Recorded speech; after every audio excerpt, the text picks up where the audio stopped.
Alabama, and today I'm making stuffed bell peppers. Instead of using rice, I am actually going to be using cauliflower rice, and it tastes just as good. And these are the ingredients that we need. So we've got, this is seasoning, onion powder, Italian seasoning, 1 ground thing of ground beef, can of tomatoes. I'm sorry if y'all can't see it. Tomato puree is what I'm using, and then garlic, and parmesan and mozzarella, and of course here is the bell peppers. Also, as some of the stuffing, I have zucchini, the bell peppers tops cut up, and onions. So let's get to cooking.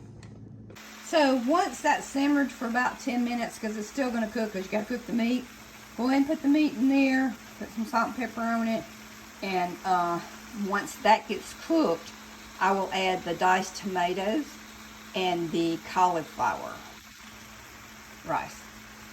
Okay, so I'm pouring the juice and everything and these diced tomatoes in here, because even if this gets a little bit too juicy, you can, once you spoon this into your bell peppers, you can take that juice and just put it at the bottom of the pan, and it absorbs it. And we're adding the cauliflower.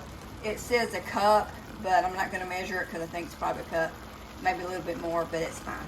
Okay, so we stir all that in. I say cook it for another probably 10 minutes where it's all combined together. I will sprinkle with Parmesan cheese, and then we will stuff those peppers. So I have used this to make the bell peppers with a little tang, and put some hot, sprinkle some Tabasco sauce in it, and instead of the tomatoes. And it was really good, but right now I just want something that kind of tastes a little bit like Italian seasoning and stuff, and garlic. And so didn't use this time, but you can if you want a little spicy. Okay, so what I'm going to do, I'm going to turn it off,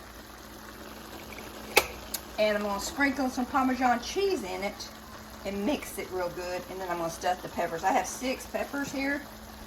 So this is what I have, and I also have it in a can like you put on your spaghetti, but since we already have this, I'm going to put this in there. You can put either one, it doesn't matter. This is what we got left. I may just save that and eat that as a lunch without the bell peppers, maybe in some bread. But what I do, I stuff these bell peppers as much as I can. And now we're going to put in the tomato puree, top it off, let it cook with the top off for, I'm sorry, that's wrong. Let it cook for 30 minutes with the top on. So you just saturate it with it. And then with what you have left over, you just put it in the bottom of the pan. And that's that. And I put some Italian seasoning and garlic in the the puree. So I'm going to take a little bit of this juice here and add it to the bottom of the pan. So that cooks covered for 30 minutes. And then I take it out, I sprinkle more Parmesan cheese, and then I top it off with mozzarella. And then I cook that for about 15 minutes, and it's ready to eat. Save this in a separate container and mix it in. What's left of this, just drop it in there. Okay, that's cooked for 30 minutes. Now let's add the Parmesan and the mozzarella.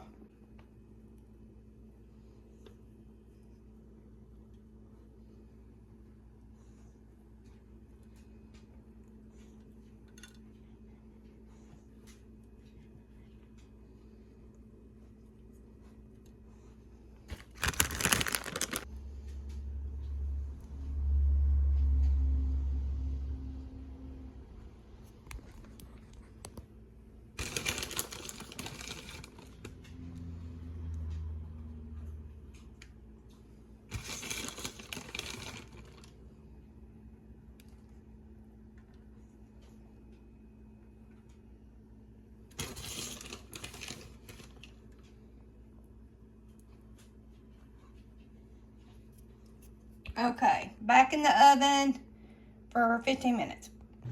Here we go. So I'm gonna let that cool off before we taste it.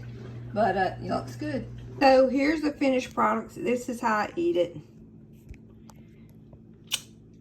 I'll go ahead and put it in a bowl. Get some of the soup, the juice and stuff that's left at the bottom of the pan. And then I sprinkle it with Parmesan cheese, and I will eat that. And then I usually take a piece of bread, keto bread, and dip that in there like you would do in sauce. And it's so good. I've tasted it, it's really good.